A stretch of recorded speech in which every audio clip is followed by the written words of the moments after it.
السلام علیکم ورحمۃ اللہ وبرکاتہ۔ اللہ کریم سے دعا ہے کہ اللہ آپ سب کو خوش رکھے اور آپ سے اور مجھ سے دین کا کام لے۔ آج ہم حضور غوث پاک رحمۃ اللہ علیہ کی تعلیمات میں سے کچھ تعلیمات کو سمجھنے کی کوشش کریں گے۔ حضور غوث پاک رحمۃ اللہ علیہ فرماتے ہیں تم پہلے خلق سے مر جاؤ۔ خلق سے مرنے کا کیا مطلب؟ کیا خودکشی کر لینا؟ نہیں۔ دیکھیے، تمام اپنے جو بھی ارادے، خواہشات اور طلب غیر سے ہیں، غیر کی محبت ہے، یہ سب اپنے دل سے نکل جائے۔ ہم جتنا کسی غیر سے محبت کریں یا اس سے کوئی تعلق رکھیں، وہ اپنے مطلب اور مفاد کی حد تک ہوگا۔ جب اس کا مطلب اور مفاد پورا ہو جائے گا، وہ کسی بھی وقت دھوکہ دے دے گا۔ اللہ کریم وہ حدیث قدسی، ایک تیری چاہت ہے ایک میری چاہت ہے، اگر تو نے اختیار کیا وہ جو تیری چاہت ہے تو میں تھکا دوں گا اس میں جو تیری چاہت ہے، ہوگا وہی جو میری چاہت ہے۔ تو میں اور آپ کہاں مار کھا رہے ہیں؟ ہم خلق سے نہیں مر رہے، ہم خلق سے امید کر رہے ہیں۔ اور یہی کلمے میں کیا ہے؟ سب سے پہلے لا الہ، کوئی معبود نہیں۔ اب معبود کا تعلق قلب کے ساتھ ہے۔ اب قلب کس پہ بھروسہ کر رہا ہے؟ میرے پہ کوئی مصیبت آئے، کوئی پریشانی آئے، میں یہ غور کروں میں کسے ڈھونڈ رہا ہوں، میں کسے پکار رہا ہوں۔ تو جب تک میرے قلب میں کوئی غیر ہے، میرا یقین اس غیر پہ رہے گا، اور جب میرا یقین غیر پہ رہے گا تو پھر بتائیے میں الا اللہ کیسے جاؤں گا؟ الا اللہ کا سفر ہر غیر کو، اب غیر کو پہلے سمجھنا ہے۔ غیر کون ہے؟ غیر وہ جو میرا تعلق اللہ کریم سے توڑ رہا ہے۔ اب میاں بیوی کا تعلق ہے، اس تعلق میں تیسرا آئے تو تعلق ٹوٹ جاتا ہے کیونکہ وہ غیر ہوتا ہے۔ لیکن ایک تیسرا وہ جو ان دونوں کے درمیان میں آتا ہے، لیکن وہ غیر نہیں ہوتا، ان دونوں کے محبت کا مظہر ہوتا ہے۔ تو وہ بچہ یا بچی جو وہ غیر نہیں ہوتا، وہ مظہر ہوتا ہے۔ ہم لوگ آج افسوس کے ساتھ غیر کو سمجھ ہی نہیں پا رہے کہ غیر کون ہے۔ غیر وہ جو میرے اور میرے رب کے بیچ میں آئے اور تعلق کو توڑ دے۔ تو جس سے تعلق ٹوٹ گیا وہ غیر اللہ، اللہ اور بندے کا تعلق توڑنے والا غیر اللہ، اور اللہ اور بندے کا تعلق جوڑنے والا مظہر اللہ۔ تو ہمیں سب سے پہلے مظہر اللہ اور غیر اللہ میں ڈفرینشیٹ کرنا پڑے گا۔ اب میں غیر اللہ کو سمجھ ہی نہیں رہا۔ اب میرا غیر اللہ میری خواہشات ہیں، میرے ارادے ہیں، میری مرضی ہے اور میرا یقین ہے۔ جتنا ارادہ میرا غیر کے لیے ہے تو وہ غیر مجھے ذلت پہ لے کے جائے گا۔ میں جس غیر سے محبت اپنے لیے کروں گا وہ محبت مجھے ذلت پہ لے کے جائے گی۔ تو مجھے اور آپ کو کیا کرنا ہے؟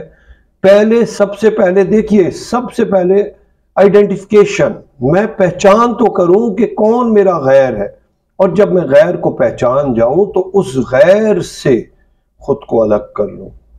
دو عالم سے کرتی ہے بیگانہ دل کو، عجب شے ہے لذت آشنائی۔ تو دو عالم، اقبال رحمۃ اللہ علیہ کیا فرما رہے ہیں؟ جب بندہ یہ پہچان کر لیتا ہے کہ میرے دل میں ماں سوائے حق کے کوئی نہ ہو، تو ہر وہ تعلق، ہر وہ محبت جو غیر سے ہے وہ کیا ہے؟ وہ میرا غیر اللہ ہے۔ مجھے جو اللہ سے دور کر رہا ہے وہ غیر ہے۔ اور جب میرا اس غیر سے تعلق ہٹ جائے گا، یعنی صوفیاء کرام اور اولیاء الظام کے نزدیک تو جنت کی محبت بھی سالک کے قدموں کی بیڑی ہے، کیونکہ وہ جنت بھی خلق، اب جس خلق کی محبت میں خالق عز و جل کو چھوڑ رہا ہوں تو پھر بتائیے کیا حاصل ہے؟ ہم کہتے تو ہیں انا للہ، اس آیت کو سمجھ نہیں رہے۔ یہ آیت مجھے اور آپ کو سمجھا رہی ہے کہ میں بے شک ہم اللہ کے لیے ہیں، تو ہمیں اللہ کے لیے کب بننا ہے؟ مرنے کے بعد یا جیتے جی؟ تو سب سے پہلے مجھے اور آپ کو ہر وہ تعلق جو غیر کر رہا ہے، جو اللہ سے دور کر رہا ہے، اس سے خود کو دور کر لیں۔ پھر اس کے بعد میرا اور آپ کا اگلا قدم کیا ہوگا؟ ہر وہ تعلق جو اللہ سے جوڑ رہا ہے اور میرے قلب کو، میری زندگی کو، میری تنہائی کو پاک کر رہا ہے، اس سے میں خود کو جوڑ لوں۔ تو جب میری زندگی سے یہ غیر نکل جائے گا تو پھر کیا ہوگا؟ پھر میرا تعلق اللہ کریم سے جڑے گا۔ تو حضور غوث پاک رحمۃ اللہ علیہ کی تعلیمات کی پہلی لائن کیا تھی کہ تم پہلے خلق سے مر جاؤ۔ تو خلق سے مرنا یہی ہے کہ میں اور آپ اپنے قلب سے خلق کو نکالیں اور خالق عز و جل کی طرف اپنے دل کو لگا دیں۔ تو جب میرا اور آپ کا تعلق خلق سے ہٹ کر خالق عز و جل کی طرف آئے گا تو انشاءاللہ تعالی ہم کامیابی کے راستے پہ ہوں گے۔ ہم اپنی زندگی میں ہر وہ تعلق جو اللہ تعالیٰ کے لیے اس کو مضبوط کریں، اور اللہ کریم جس پہ کرم کرتے ہیں اس کو مرشد کامل دیتے ہیں۔ وَمَن يُضْلِلْ فَلَن تَجِدَ لَهُ وَلِيًّا مُرْشِدًا، کہ اللہ جس کو گمراہ کریں تو اس کے لیے نہ ولی ہے نہ مرشد۔ تو مجھے اور آپ کو کیا کرنا ہے؟ ہم اپنی زندگی کے مقصد کو سمجھیں اور اس مقصد کو سمجھانے والوں سے تعلق اللہ کے لیے قائم کریں۔ اب جہاں تعلق ہے اور صرف مقصد دنیا ہے، چندے، زکوٰۃ، خیرات اور اپنا مطلب، مرشد کامل مانگنے والا نہیں ہوتا، وہ تو دینے والے ہوتے ہیں۔ اللہ سخی، اللہ غنی، تو اللہ کے دوست کیسے ہوں گے؟ دیکھیے، دوست سے دوست کی صفت کا ظہور ہوتا ہے، تو پھر اللہ کے دوستوں سے اللہ کی غنی کی صفت بھی ظاہر ہوگی۔ ان کے دلوں میں مال کی محبت نہیں ہوگی، اور اللہ کے دوستوں سے اس کی سخاوت کی صفت بھی ظاہر ہوگی۔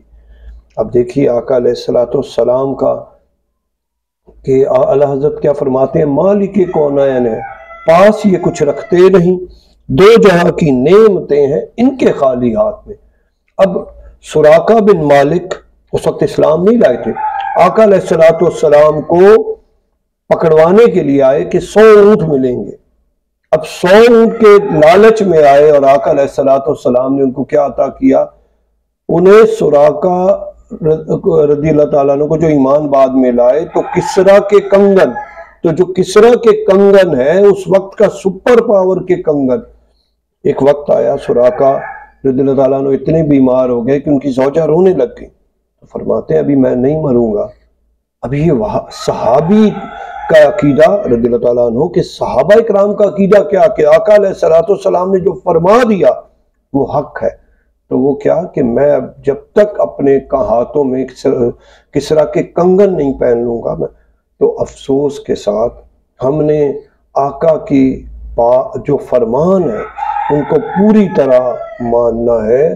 قُلْ إِن كُنتُمْ تُحِبُّونَ اللَّهَ فَاتَّبِعُونِی، تو ہم جب تک اتباع رسول اللہ صلی اللہ علیہ وسلم پر نہیں آئیں گے، تو ہمارا جو پہلا آج کا نقطہ تھا کہ تم خلق سے مر جاؤ، تو خلق سے مرنا کیا ہے؟ اپنے دل سے ہر خلق کو نکال کر خالق عز و جل کی طرف لے آئیں۔ اللہ مجھ سے اور آپ سے دین کا کام لے، اور ہم سے خوب ہم صرف اللہ کی رضا کے لیے ہر کام کریں۔ اللہ بہت برکتیں دے۔ جزاک اللہ خیرا کثیرا کثیرا۔